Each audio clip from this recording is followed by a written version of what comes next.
Ukraine. Les livreurs de nourriture envoyés au front, la nouvelle phase inquiétante de la mobilisation.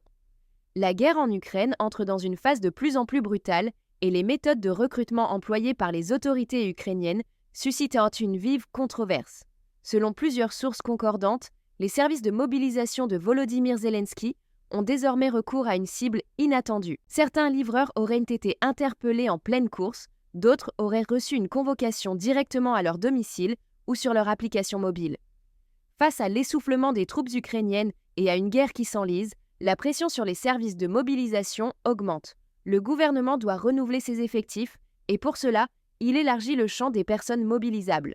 Après les étudiants, les pères de famille et les retraités, ce sont désormais les travailleurs de l'économie informelle qui sont ciblés. Une réalité qui soulève des questions éthiques profondes. Jusqu'où l'État est-il prêt à aller pour alimenter l'effort de guerre ? Peut-on parler encore de mobilisation ou assiste-t-on à une forme de réquisition déguisée ?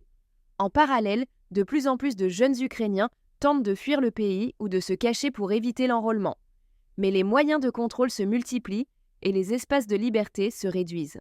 L'avenir de ces livreurs, arrachés à leur quotidien pour être jetés dans un conflit armé, illustre la violence d'un système qui, pour survivre, semble prêt à sacrifier les plus vulnérables.